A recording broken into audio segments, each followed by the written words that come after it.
sell the house. With those 4 words, King Charles III may have just sealed the fate of his youngest son. A final line drawn. A royal door closed forever. This morning, just before 9 a.m. London time, multiple senior palace correspondents confirmed what insiders had suspected for days. King Charles has formally rejected Prince Harry's request for financial assistance, effectively blocking a rumored $36 million emergency bailout. And for the first time since the Sussex departure from royal life in 2020, the rejection didn't come with a polite no comment. It came with an official notice, a written eviction order, personally authorized by the king and delivered via royal courier to the Montecito estate now teetering on the edge of foreclosure. At the heart of this escalating crisis lies the Riven Rock estate, the $14.6 million California property that Harry and Meghan once framed as their sanctuary of freedom. But now, it's become the symbol of their financial downfall. And as of the 18th of January 2026, the dream collapsed into paperwork when Harry received a non-renewal notice for the estate's homeowner insurance policy, a lethal blow in wildfire-prone Santa Barbara County, where lenders like JP Morgan enforce immediate default if insurance lapses for even 24 hours. In the current climate of insurance chaos across California, caused by surging wildfire claims and mass exits from top insurers like State Farm and Allstate, even the ultra-wealthy are struggling to maintain coverage. But in Harry's case, the lapse wasn't just a red flag. It activated the default clause on the estate's $9.5 million mortgage. And under that clause, the bank has the legal right to begin foreclosure immediately, no missed payment required. The only protection Harry had left was securing a force-placed policy within 48 hours, requiring upwards of $400,000 in cash up front. He didn't have it. Desperate, Harry picked up the phone. Not to his bank manager, not to his lawyer, but to Buckingham Palace, and specifically to his father, the king. What he received in return was not just a denial, it was an ultimatum. According to 3 independent royal aides, King Charles's message was brief, final, and shockingly unsentimental. You have made your choices. You must now live with them. Sell the house. What makes this moment particularly historic isn't just the royal rejection, it's the timeline of collapse that led to it. In the early hours of January 19, emergency calls were made from the Sussex's Montecito home to advisors across 3 continents. The couple reportedly reached out to Netflix legal teams, entertainment lawyer Neil Hirsch, and even mutual friend Oprah Winfrey, who declined to intervene. Their last-ditch effort came in the form of a request to King Charles to fund the $400,000 insurance bridge and cover an estimated $1.2 million in short-term costs, including a tax installment due February 3 and legal fees tied to the pending Netflix clawback case. That call did not go well. Sources close to the king say Charles was already incensed over revelations from William's internal audit of the Sussex finances, an audit William conducted quietly in December 2025 after Harry had privately asked him for help, only to be rebuffed. According to internal duchy documents reviewed by Legacy's Edge, William's team flagged the Riven Rock estate as a white elephant, a real estate term for a property that looks prestigious but drains wealth. With 16 bathrooms, English-style gardens across 7 acres in a drought emergency zone, and annual maintenance and tax costs of over $1 million, the estate had morphed into a beast. Why do 2 people need 16 toilets? William allegedly asked during the audit meeting. Charles, always more restrained in tone, was reportedly more stunned than angry. That changed when William showed him the missing wedding donation documents. To understand the king's fury, we must revisit the 19th of May 2018, the wedding day of Prince Harry and Meghan Markle. In an internationally televised moment of goodwill, the couple declared they would donate all wedding gifts and proceeds valued at over £2 million to the Diana, Princess of Wales Memorial Fund. The fund, since 2020, has been restructured and directed by Princess Catherine to support education access for orphaned and sick children in the Commonwealth. But behind the scenes, that promise was never fulfilled. According to 2021 leaked tax filings at the time dismissed as clerical errors, the money was quietly redirected into a now-defunct Delaware LLC listed as M&M Projects, believed to be a shell entity linked to Meghan's canceled Pearl series with Netflix. The Crown had to cover the shortfall. One palace financial officer told Legacy's Edge, Charles personally authorized £1.8 million to fulfill their charitable promise, after public scrutiny began in 2022. He never forgot. That betrayal, buried under years of PR spin, was reopened this week as Charles reviewed the updated audit file. The revelation triggered a royal shift in tone, and the king's rejection moved from emotional distance to formal condemnation. By late evening on the 19th of January 2026, Charles had drafted the letter of financial expulsion, which according to one senior Privy Council official read more like a boardroom expulsion notice than a father's plea. No royal trust, no duchy fund, and no estate income may be allocated for the extinguishment of private debt belonging to Mr. and Mrs. Sussex, the document reportedly states. This matter is now closed. This is not charity. This is a liability. In France, Tyler Perry, according to a close associate, in a phone call that ended an era of silent support, it wasn't just King Charles who shut his doors to Prince Harry. In the days leading up to the January 20th royal financial decree, another door slammed shut, this time 5,000 miles away in Beverly Hills, in a quiet boardroom adjacent to Tyler Perry's studio's West Coast office. Tyler Perry, the billionaire entertainment mogul, once credited with rescuing Harry and Meghan during their post-Megxit freefall, has now formally ended all financial support for the couple. The change is not simply symbolic, it's strategic, and according to insiders, long overdue in his eyes. In March 2020, after the couple exited their official duties and fled Canada, Perry sent his private jet, staffed his Beverly Hills compound with former Secret Service agents, and provided them with security protection reportedly valued at $3 million over 5 months. At the time, Perry insisted publicly he was doing it for the kids. But behind closed doors, sources say his generosity was contingent on discretion and stability, both of which have unraveled. What pushed Perry over the edge wasn't a single scandal. It was a steady pattern of financial recklessness and reputational risk. Reports confirm Perry was paying for essentials, including armed security, logistics, and legal consultation, while Harry and Meghan diverted their own liquidity toward PR firms, luxury wardrobes, and optics-driven events. He was paying for their security team while they flew private to New York to speak about climate change. One frustrated former security contractor told Legacy's Edge, "It felt like a bad movie." And Tyler was footing the bill. The final fracture occurred just 24 hours before King Charles issued his financial expulsion notice. On the 18th of January 2026, Meghan Markle gave an unsanctioned interview to a podcast hosted by a Hollywood lifestyle influencer, an attempt to reclaim control of the narrative. In it, she portrayed Perry as a disloyal opportunist, accusing him of abandoning her family during a moment of emotional vulnerability, weaponizing his role as godfather to Lilibet Diana, and most controversially pushing for a royal connection to secure a UK knighthood. He wanted to take the Devard biter. He only wanted to be a godfather so he could one day be knighted, Meghan said, her voice cracking. But as media outlets fact-checked the claims, a different picture emerged. It was Harry and Meghan who proposed Perry as godfather in a private Zoom call in July 2021. Royal advisors rejected the suggestion, citing the unprecedented nature of a non-British citizen holding a spiritual title in a royal context.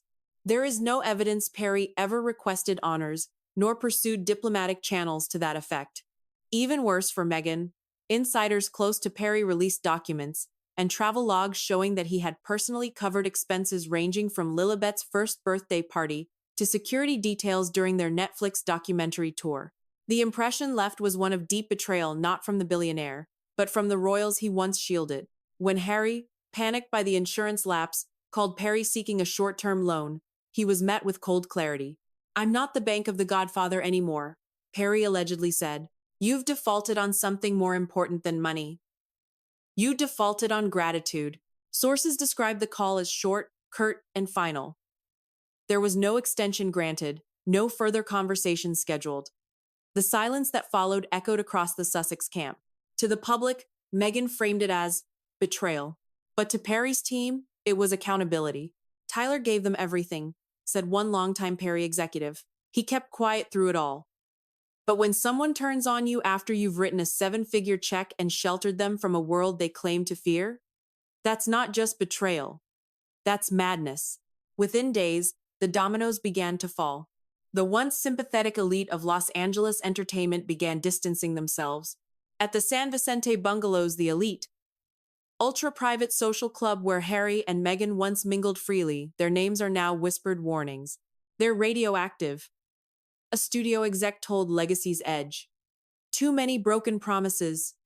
Too many awkward phone calls asking for favors that sound like demands. Even tense created. The chilling effect was most visible during the WME crisis meeting on January 17, where Meghan's representatives reportedly warned that further attempts to use Perry's name could lead to defamation action or public document disclosures. And then came the financial wrecking ball. Netflix's legal demand for a $20 million clawback, triggered by a failure to deliver agreed-upon content. Only 2 projects were ever released. The Harry and Meghan documentary, heavily reliant on Royal Archive material, and a short-form children's special that failed to meet viewership targets. Notably absent were Pearl, the animated feminist fairy tale cancelled mid-production, Heart of Invictus, delayed indefinitely, and a rumored scripted royal drama, shelved due to conflict of interest issues. Per insider legal briefings, Netflix is pursuing Harry and Meghan for breach of deliverables, citing contract sections that allow for full or partial reimbursement of advance payments if milestones are not met. By the time Charles rejected Harry's financial plea, the situation was already spiraling. The mortgage default had been triggered. Tyler Perry had withdrawn all support. Netflix was preparing to file formal demands for repayment. In other words, there was no one left to call. What ultimately sealed Prince Harry's fate was not emotion, nor sibling rivalry, nor palace politics. It was arithmetic. Weeks before King Charles delivered his final verdict, Prince William had already reached his own conclusion quietly, methodically, and without theatrics. In early December 2025, after yet another indirect request for assistance reached Kensington Palace, William authorized what aides internally referred to as a duchy audit. It was not a public investigation, nor a punitive maneuver. It was a financial reality check. The findings were devastating. The audit, conducted under the oversight of senior Duchy of Cornwall accountants, examined 5 years of Sussex-linked expenditures, obligations, and projected liabilities. What emerged was not a temporary cash flow problem, but a structural collapse. The numbers did not point to recovery. They pointed to inevitability. At the center of the audit sat Riven Rock. On paper, the Montecito estate appeared impressive. A $14.6 million purchase, sprawling grounds, and a prestigious location. But Williams' team classified it with a term rarely used in royal property management circles, a white elephant. A prestige asset that destroys its owner through upkeep. Annual costs alone told the story. Property tax, insurance, pre-cancellation, escalating beyond $300,000 annually. Maintenance, landscaping, private security, utilities, estimated $1.2 million per year. And none of it generated income. This is not a home, one duchy official reportedly told William. It's a liability with a view. For William, raised inside an institution where palaces are state-managed assets, the situation was incomprehensible. Harry had traded a system that absorbed operational costs for a mortgage that punished ignorance. The audit concluded bluntly. No infusion of cash would make this lifestyle sustainable, but the numbers alone did not provoke William's firm refusal. What hardened his stance was a pattern. Buried in the audit's historical review was a file dating back to 2018, marked unfulfilled charitable commitment. And IO. At the time of their wedding, Harry and Meghan publicly pledged that all wedding gifts and associated proceeds would be donated to charitable causes connected to Princess Diana's legacy, particularly educational support for vulnerable children. The announcement generated international praise. The reality, however, diverged sharply. According to internal palace records reviewed during the audit, the funds were never transferred to the intended charitable structures. Instead, the money was quietly redirected into private ventures linked to early Sussex commercial projects, some of which later collapsed or were abandoned. When questions arose in 2019 and 2020, the palace faced a dilemma: expose the breach publicly, or preserve the integrity of the charitable promise. The decision was made without fanfare to cover the shortfall using private estate income, ensuring that the Diana-linked initiatives continued uninterrupted. William never forgot that decision. To him, the issue was not merely financial, it was ethical. A public vow had been made in Diana's name. then quietly abandoned. And now, years later, the same individuals were asking for rescue again, this time on a far larger scale. "This isn't misfortune," William reportedly told a confidant. "It's a pattern." By the time Harry approached William directly through intermediaries, not face to face, the answer was already fixed. William did not argue. He did not lecture. He presented the findings. The conclusion was simple. Any financial assistance would merely delay collapse, not prevent it. Worse, it would entangle the Duchy of Cornwall, an institution tied to public trust, in a private failure driven by lifestyle choices. "The Duchy is not a safety net for bad decisions," William allegedly said. "And it will not become one."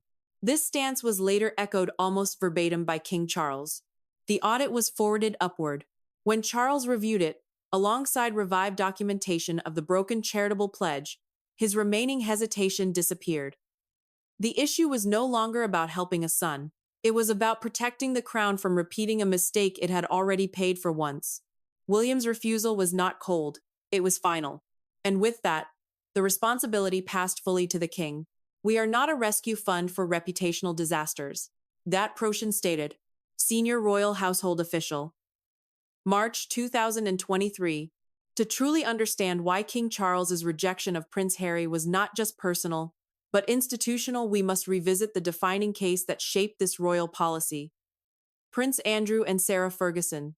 In 2021, the Duke of York faced a spiraling legal, financial, and reputational storm. His connection to Jeffrey Epstein, combined with a civil lawsuit in the United States filed by Virginia Giuffre, culminated in a reported £12 million settlement.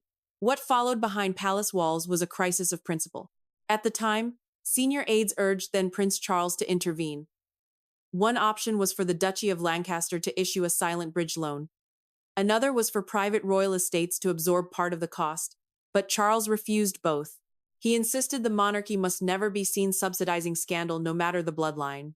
The same logic applied to Sarah Ferguson, who had narrowly escaped bankruptcy multiple times over 2 decades due to poor financial decisions and failed ventures. Despite pleas for institutional support, she was repeatedly denied bailouts, receiving only personal gifts from the Queen, never funds from the Duchy. Eventually, both Andrew and Sarah were quietly but decisively cut off. In 2022, they were issued asset rationalization orders, internal royal documents that placed strict limits on their use of grace and favor properties. By 2023, the Royal Lodge was in dispute. By mid-2024, they were evicted and relocated to smaller accommodations outside the public estate portfolio. The lesson from that era was crystal clear.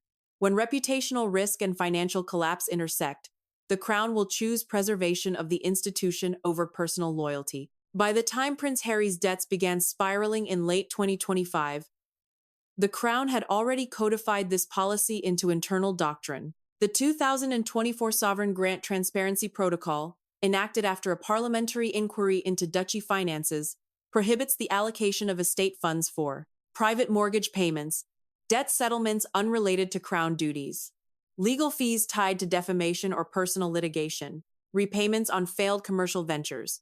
Even before Harry picked up the phone to call his father, Charles was legally restricted from intervening unless Parliament itself authorized an exemption. But what makes the Harry case especially delicate is that, unlike Andrew, his collapse has a media-fueled moral framing. Meghan has repeatedly positioned their separation from the monarchy as a liberation story, one of self-made freedom. To accept royal rescue now would be to collapse that very narrative. You cannot preach independence and then demand inheritance, a senior aide told Legacy's Edge, not without inviting backlash from both the public and the palace. I am stead. Some believe the presence of Archie and Lilibet, grandchildren of the king, might soften the palace line. It did not. According to internal reports, the children's schooling arrangements became a flashpoint in December 2025, when Harry allegedly requested funding to maintain their attendance at Kate's School in Carpinteria, one of California's most exclusive private institutions with annual tuition exceeding $48,000 per child. Aides confirmed that as of the 8th of January 2026, both children have been quietly withdrawn from Kate and are now reportedly enrolled at Laguna Blanca School, a private but lower-cost campus with fees around $28,000 annually. Publicly, Meghan claimed the change was made for emotional well-being and security. But internal sources paint a different picture. A forced shift driven by liquid cash shortfall, triggered by Perry's withdrawal and the looming Netflix lawsuit. Further signs of financial strain have emerged. The family has downsized their childcare staff from 2 full-time nannies to 1 part-time caregiver. Staff reductions have affected landscaping and domestic security. Meghan, in a now-deleted post from her Archewell blog, suggested learning to live with less is part of personal evolution. But for those inside the palace, these gestures are viewed with suspicion. They are not scaling back because of values, one courtier noted. They are scaling back because the bills can no longer be paid. For King Charles, the moment of clarity reportedly came on January 13. Following a closed-door briefing with the Royal Finance Committee, William presented the full duchy audit. Legal counsel outlined the constraints of the transparency protocol, and the sovereign's private secretary delivered a stark bottom line. If you approve the loan, you violate your own governance reforms. It was then that Charles allegedly made his most decisive statement to date regarding his youngest son. The monarchy cannot subsidize those who walked away from it. At 8:40 a.m. on January 14, a sealed letter was dispatched from Sandringham, bearing the king's personal insignia. It read, "There will be no duchy funds, no grace and favor extensions, and no further institutional correspondence regarding the Montecito property. The matter is concluded. I recommend liquidation at the earliest window. In other words, sell the house. It's not for sale, but if you know someone, we're open to conversations." Real estate agent, Santa Barbara, January 2026. Behind the trimmed hedges and silent gates of 765 Rockbridge Road. The truth is unmistakable. The Sussex mansion, once hailed as a sanctuary of independence, is being stripped bare. Not with the fanfare of a celebrity open house or the glare of paparazzi flashbulbs, but with the slow, shadowed precision of a pocket listing. A final, quiet exit, not a sale, a surrender. Following King Charles's formal refusal of financial aid on January 14, Meghan and Harry's legal and financial advisors reportedly activated Protocol Lapis, an internal code word for what one Sotheby's affiliate described as a high-discretion, high-pressure liquidation strategy. It's Talmud and Batters have made it. Rather than list the home publicly on Zillow, Redfin, or luxury portals like Mansion Global, the Sussexes chose the pocket route: private showings, no online presence, and NDA-backed conversations with pre-vetted ultra-high net worth buyers. This is how distressed royalty sells real estate. But even in the elite world of whisper market real estate, the Sussex name has become a liability. According to 2 Santa Barbara luxury agents, at least 4 potential buyers backed out within 48 hours of initial inquiry, not due to the architecture, location, or layout, but because of the optics and obligations that came with owning the Sussex house. No one wants to inherit a scandal, one agent told Legacy's Edge. Even billionaires don't want the headache of being associated with a royal foreclosure. It's not glamorous. It's radioactive, Isdak teased. The architecture, once a major selling point, is no longer enough to outweigh the reputational fallout. The home's grand features 9 bedrooms, 16 bathrooms, gym, spa, theater, guest house, tea room, have come to symbolize excess and delusion in the eyes of both the public and elite buyers. Worse, the canceled insurance policy and impending mortgage default raise legal flags. Any buyer would need to assume the risk of navigating that firestorm or offer a cash deal below market value. In Montecito, you don't need a press release to know a house is on the market. You just watch the trucks. On January 15, a convoy of unmarked vans arrived at the Riven Rock property just before sunrise. Neighbors reported artwork, gym equipment, and several antique items being loaded and driven toward a private storage facility near Los Alamos. At the same time, the couple's 2 full-time staff nannies were reduced to 1, with the other's contract not renewed. According to employment registry updates from Archewell HR, inside sources confirm that Harry and Meghan have vacated the upper floor and now occupy only the guest suite near the pool house, while the remaining live-in staff maintain the facade of occupancy. The second security gate has been deactivated, the guard rotation scaled back, and the landscaping schedule cut in half. It's like watching a slow retreat, one neighbor noted. Every week, the place shrinks in on itself. The Sussex team, according to documents leaked from a Malibu-based real estate consulting firm, has reached out to Gulf investors, particularly family offices in Qatar and UAE who maintain U.S. asset portfolios, Chinese real estate conglomerates seeking Western property conversion opportunities, a handful of European hedge funds, one of which was linked to a purchase inquiry of Kim Kardashian's former Calabasas estate. So far, no offer has materialized. They want foreign buyers because locals know the narrative, explained a London-based real estate analyst. Foreign cash buyers don't care about British tabloids, they care about ROI. If they actually are both, the irony is painful. The same couple that marketed itself as American royalty now can't find an American buyer for its kingdom. According to confidential escrow communications obtained by Legacy's Edge, the next mortgage installment is due February 1. If not paid in full, the bank may issue a public notice of default by February 10, triggering foreclosure proceedings. That notice, if issued, would become public record, fully searchable, and catastrophic to the couple's already fragile brand. Multiple sources suggest that Harry begged Charles for an extension solely to prevent this moment. Not for the cash, but to buy silence. Charles said no. "This is your crisis," he reportedly told his son. "We cannot wear it." Compounding the chaos is the suspension of Archewell Foundation operations, quietly enacted on January 17. While the foundation has not formally dissolved, internal activity has ceased. No grant disbursements since October 2025. Staff layoffs in both U. offices. Website updates halted. The move appears to be strategic, an effort to conserve liquidity and avoid scrutiny during the Netflix legal dispute, but it also sends a message to potential buyers and collaborators. The brand is frozen. The foundation is fractured. The family is floundering. Multiple royal insiders now believe Harry and Meghan's only viable exit from the Riven Rock crisis is to sell the estate at a loss, potentially to a foreign syndicate or shell holding company, and quietly relocate to a less visible, lower-cost residence. Where that will be is unknown. One former staffer speculated Canada, where the couple briefly resided after leaving the UK. Another mentioned Texas, citing the state's favorable tax structure. A third mentioned the Sonoran Desert, for privacy and security. But one thing is certain, the dream of Montecito is over. They left the crown, but forgot to pack a calculator. Royal Insider, January 2026. As moving trucks idle in the curved driveway of Riven Rock, as silent investors review off-market listings behind closed doors, and as Archewell slides into administrative hibernation, one brutal reality remains. The reinvention failed. What began in 2020 as a declaration of independence, financial freedom, media control, a new model of monarchy has, by early 2026, collapsed under the weight of unsustainable lifestyle choices, failed commercial ventures, and shattered personal alliances. And for the first time in modern royal history, the palace is letting them fall.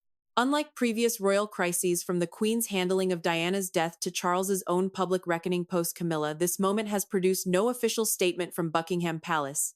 That silence, royal observers note, is not oversight. It is a strategy.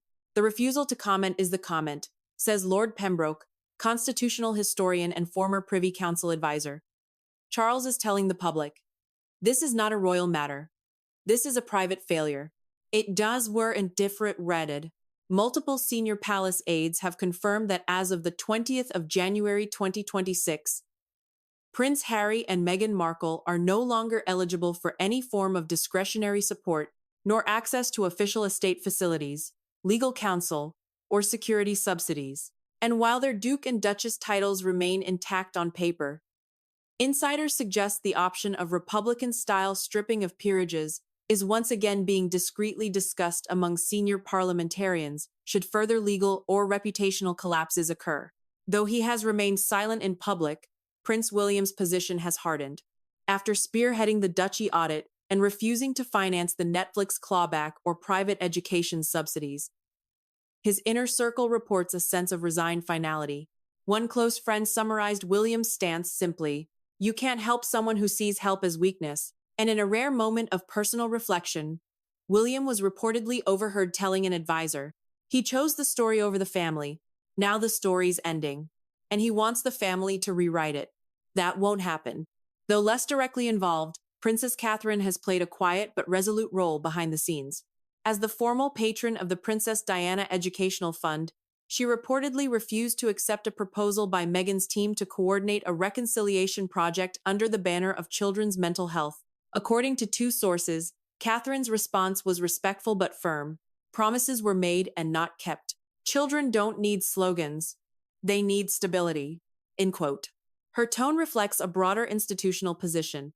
Royal duty is not a branding exercise. Facing global skepticism, Meghan has retreated from public platforms since her podcast appearance criticizing Tyler Perry backfired. Key media contacts at WME and Archewell Studios have reportedly paused all scheduled engagements, and negotiations for a 2026 lifestyle docuseries on motherhood and reinvention were quietly shelved last week. A Netflix source told Legacy's Edge. No one wants to produce the sequel to a collapse. Even Spotify, once the centerpiece of the Sussex media empire, has officially scrubbed their internal future scheduling calendar of any Meghan-related content. One executive simply called it a sunk cost and a lesson. On the evening of January 19, neighbors reported seeing Harry alone on the upstairs balcony of Riven Rock, the once picturesque view of Santa Barbara's coastline now blurred by storm clouds rolling in from the Pacific. A single light on, a single shadow cast. Below, the driveway was empty. The nannies had gone home. The boxes had been moved. The facade had faded. All that remained was the decision. Sell the house. Not a command from a monarch. Not a punishment. Just the final act in a story about freedom misread as fortune. An entitlement disguised as escape. As of the 20th of January 2026, the House of Windsor has made its position clear. There will be no bailout, no return to grace without accountability, no myth of exile supported by the purse of the state. The monarchy is not in retreat. It is at last drawing boundaries. And in doing so, it has redefined what modern royal power truly means.